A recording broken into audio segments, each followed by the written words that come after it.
Olá, meu amigo, minha amiga, muito obrigado por vocês estarem aqui no Portal do José. E o nosso tema de hoje ele é polêmico, delicado e revelador. Eu explico. Você que está em alguma parte do mundo ou aqui no Brasil, quantas vezes você não recebeu uma advertência de alguém que você gosta, algum conhecido, enfim, para você não ir a determinados lugares ou a determinadas regiões, em determinados horários, que pode ser muito perigoso. Você pode sofrer um assalto, um infortúnio.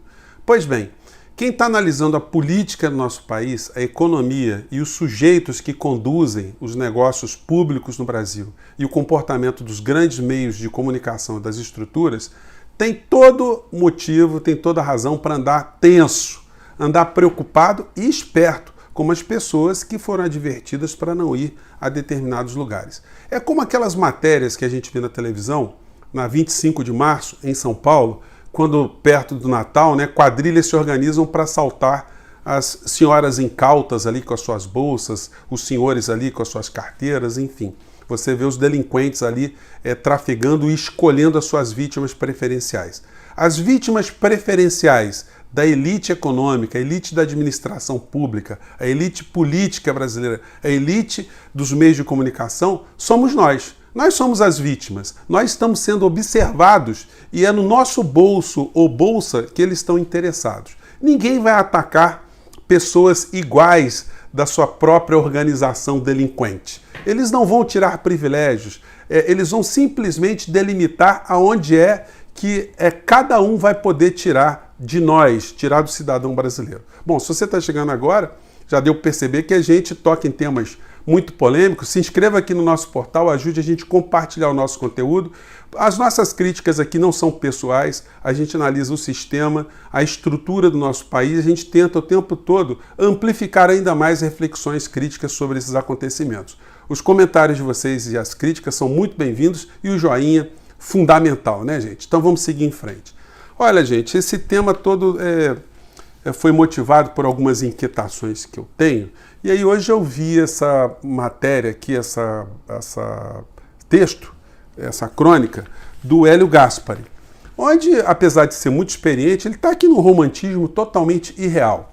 Ele acredita realmente que o governo pode propor um corte nos super salários. Eu vou mostrar para vocês que isso é impossível, isso não vai acontecer. A elite, ela está mancomunada em todos os segmentos da sociedade contra as vítimas preferenciais, você e eu, as pessoas que trabalham, as pessoas que ainda têm um salário, que têm o seu pequeno negócio, que geram a riqueza do nosso país. Nós somos as vítimas preferenciais e a gente às vezes está muito distraído com a maior parte do povo brasileiro, né? O Hélio Gaspari, ele nos alerta aqui nesse artigo que o teto de salário de servidores públicos é de R$ 39.200 por mês, para todos os poderes. E que existem milhares de pessoas na administração, no Poder Judiciário, nas Forças Armadas, na administração direta, que recebem muito mais do que isso. Ele cita, por exemplo, que se todos os penduricalhos fossem retirados do Poder Judiciário, Ministério Público, Poder Legislativo, Poder Executivo, poderia se arrecadar 29 bilhões e 500 milhões de reais por ano para vitaminar os programas sociais das pessoas que estão mais desprotegidas no nosso país. Isso vai acontecer?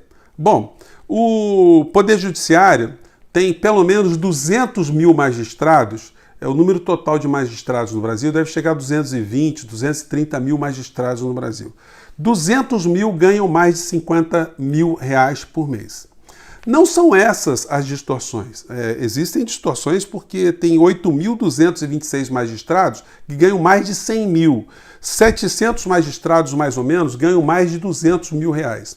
Você tem super salários nas Forças Armadas, esse pessoal todo que entrou no poder executivo no governo Bolsonaro está acumulando o que recebem no quartel e que estão recebendo dentro do governo, os jetons, os que estão participando de comissões, de colegiados, estão ganhando uma grana muito forte, os apoios diárias, enfim, granas compensatórias. Então tem muita gente ganhando muito dinheiro no nosso país.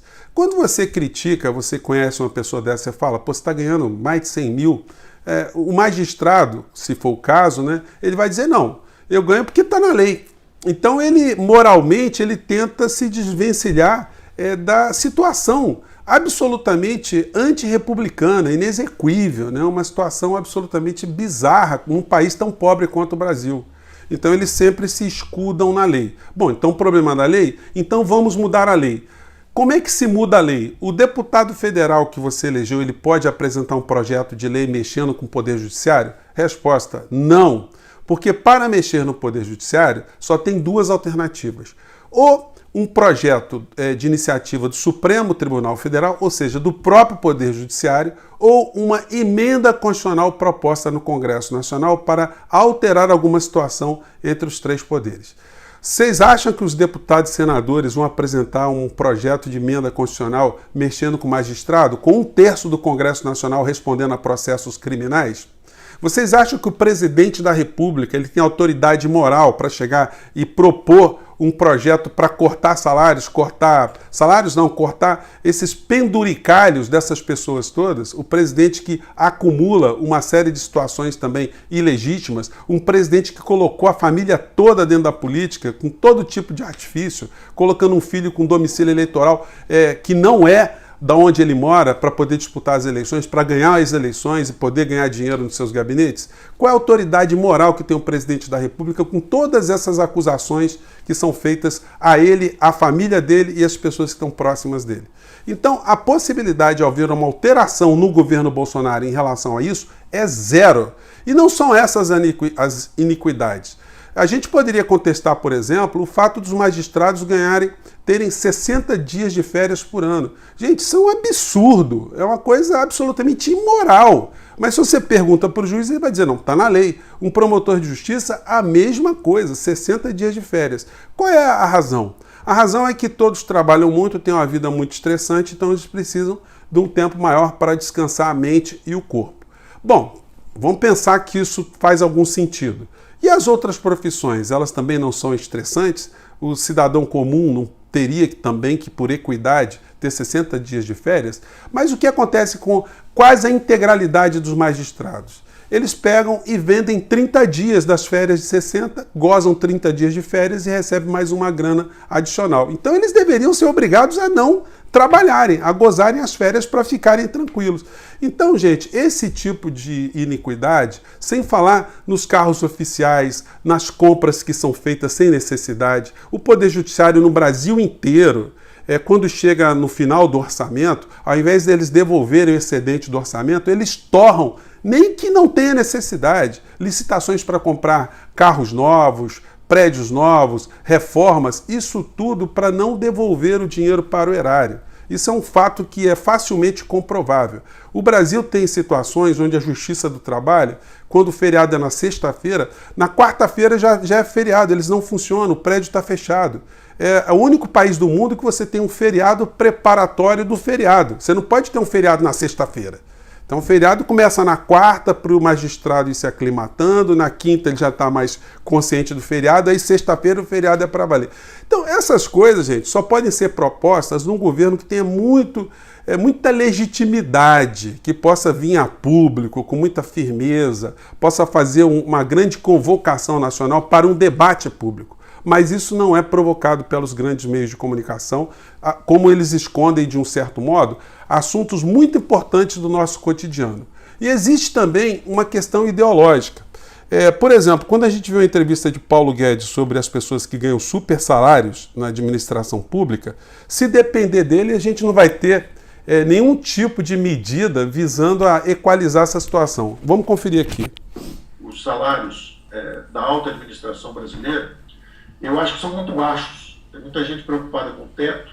A minha preocupação é o contrário. Você, para preservar pessoas de qualidade no serviço público, feito que nós temos, e eu tenho visto aqui em Brasília, estou olhando para o Bruno Dantas, que é um jovem ali. O Bruno Dantas, em qualquer banco, vai ganhar 2, 3, 4 milhões de dólares por ano, fácil.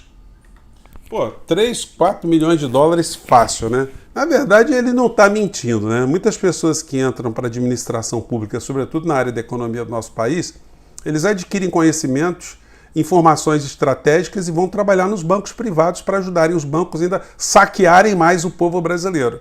Os fundos de investimento, os negócios que são feitos, todos eles têm a participação de alguém que tem informações muito privilegiadas dentro da máquina pública. Vocês acham que Paulo Guedes, quando sair da administração pública, que ele vai esconder todos os segredos que ele conseguiu amealhar? Ele que está fazendo negócios com o nosso dinheiro, sem a nossa autorização, porque uma das grandes empulhações que aconteceu também foi esse governo estar dizendo, os meios de comunicação estarem reproduzindo, que a privatização, a reforma do Estado, o pacto federativo foram propostas legitimadas pela eleição, que o povo queria isso. O povo não tem a menor ideia que está sendo lesado. Então eles jogam esse discurso da empulhação para os escravos modernos, né? E muita gente acaba até acreditando.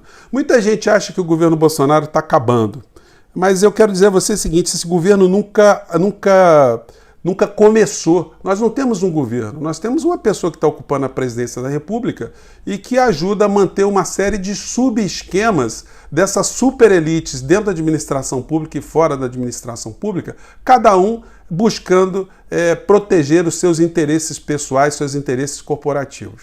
O Paulo Guedes, que estava sendo ainda objeto de investigações que não encerraram, elas estão suspensas, mas os grandes meios de comunicação estão dizendo que o TRF encerrou investigações sobre Paulo Guedes. Não encerrou. A Operação Greenfield ela vai continuar. Apenas Paulo Guedes recebeu uma blindagem momentânea, mas se crimes forem detectados pelo Ministério Público Federal, ele vai ser denunciado. Então a história não acabou não, mas isso demonstra também a promiscuidade que existe entre meios de comunicação, bancos, setor financeiro e as pessoas que o servem. É impressionante o Tribunal Regional Federal ter entendido que é uma ilusão do Ministério Público Federal apontar que Paulo Guedes está envolvido em crimes, em falcatruas, que as pessoas lesadas elas não existem, que os 700 milhões de reais que desapareceram não desapareceram, que o aposentado da Previ, dos Correios, dos fundos de pensão, eles são pessoas frutos da nossa imaginação, que essas pessoas não existem. Então, gente, existe toda uma blindagem, existe todo um sistema que é construído pelas elites, pelo poder legislativo que cria essas leis, que protege muito mais os interesses de quem está no topo da pirâmide do que está embaixo. Se você tem dúvida, atrase seu cartão de crédito, que vai te cobrar 500% ao ano, e tente entrar com uma ação na justiça para dizer que aquilo é uma indecência. Num país que a inflação não chega a 2%, 3% ao ano, eles te cobrarem 500 vezes mais do que isso, 250, 300 vezes mais do que isso. O Poder Judiciário vai dar ganho de causa ao banco, ao cartão de crédito. Porque a lei está sempre desse lado, a lei está sempre protegendo esses interesses. Essas pessoas que estão na elite do serviço público, elas sempre vão invocar o direito a seu favor. O direito adquirido está na lei. Então, gente, para a gente vencer essas barreiras, é preciso muito debate, é preciso desnudar, é preciso que os meios de comunicação coloquem esses debates na pauta do dia a dia, para que o povo brasileiro saiba o que acontece com o dinheiro do povo brasileiro. Mas esse debate eles não provocam. O povo brasileiro jamais será chamado para debater, para entender o que é feito com a dívida pública brasileira. Por que nós somos assaltados no cotidiano e é parte do nosso sacrifício, da produção do nosso país, é destinada a girar a ciranda financeira dos bancos nacionais e bancos internacionais. Nós nunca veremos esse tipo de debate. É por isso que esse espaço aqui é um espaço tão precioso, tão importante, para a gente colocar essas críticas, colocar esses apontamentos todos. Gente, espero ter jogado algumas questões aí para levantar debates. Eu fico por aqui. Um grande abraço e até o nosso próximo vídeo. Tchau!